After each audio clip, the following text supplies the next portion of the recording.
So I'm a little late to this because I didn't watch the game till like 11:30 last night.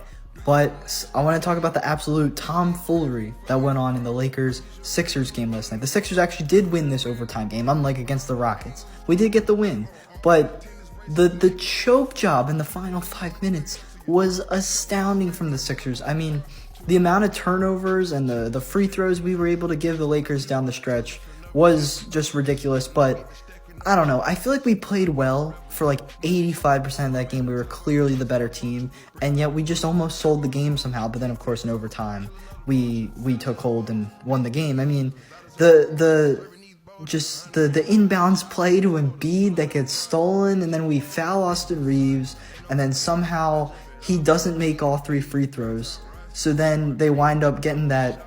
What even was it? And then what was it? Davis went to the line, and then he only made one of two, and then we go to overtime. It's just ridiculous stuff. But we fouled like 6 times in the last 3 minutes. We had like at least a couple turnovers.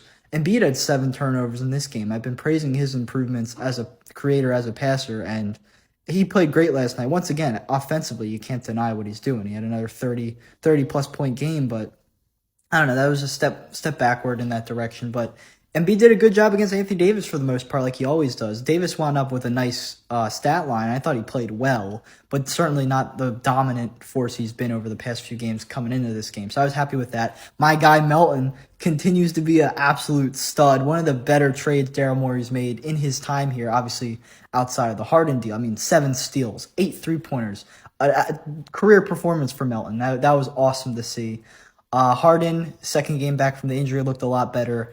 Still not, what he was maybe those first few games before he got injured, but I thought he looked a lot better in this game compared to that first game. We saw him with that 4-point play with the step back 3. We saw him getting the assist. And then in overtime with the free throws, he was able to get his points total up to, I believe, 28 it was.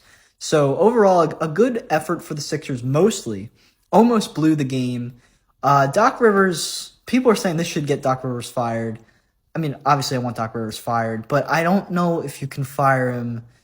I don't know. I think part of it's on Doc, that end of game collapse, because some of the plays he was drawing up out of the inbound, some of the things he let them do was bad. But I also think it's just some bad in the moment decision making from the players. I don't think it was Doc was like, guys, guess what? We're going to turn the ball over 5 times. As bad as I think Doc is, I don't think the choke job was all him. But I would love to see him fired, though, so don't get me wrong. So, I don't know. I guess a nice win for the Sixers. Very ugly, but at least they played well for the most part. Sticking with my content geared towards last night's Sixers-Lakers game, I want to talk a little about the Lakers aspect of this contest. I focus more on the Sixers in the other video I put up. Just as an outsider who's not a Lakers fan, I think the Lakers could have won this game. I think they have the talent to be at least an 8 seed in the playoffs. I think they have a playoff caliber roster, but sometimes they just do things that I don't think they should be doing. The Sixers were dying to hand this game to the Lakers. They were saying, please hand us this loss.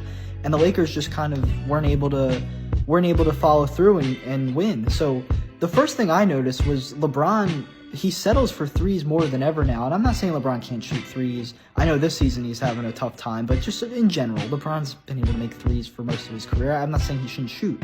But what has LeBron always been the best at? Overpowering people, going to the rim. If he's not going to dunk on you, he's going to create contact, he's going to get fouled, or he's just going to, overpower, muscle you out of the way for a layup. That's what LeBron does best.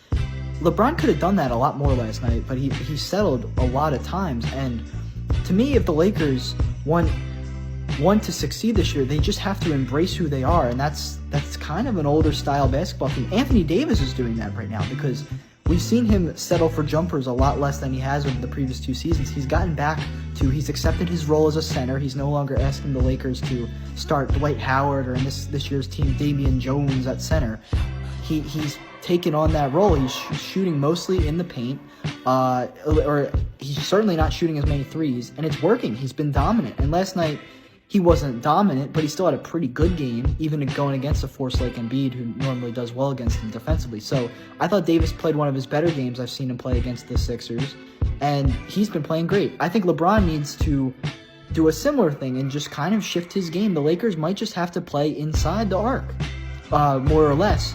If they want to win, they got to let the shooters become Lonnie Walker and Austin Reeves and guys like that. Let those guys be the catch-and-shoot guys if LeBron and Davis are being doubled down in the paint and kick it out to him. That's fine. Lonnie Walker's a revelation. I didn't think that guy was that good, but it seems like he's found a nice role with this Lakers team. He's settled, he's comfortable, and he's scoring well. I think he's averaging around 15 a game. I think it was 17 a couple weeks ago. It's going down a bit, but he looked really good last night. Austin Reeves looked great off the bench. Credit to him.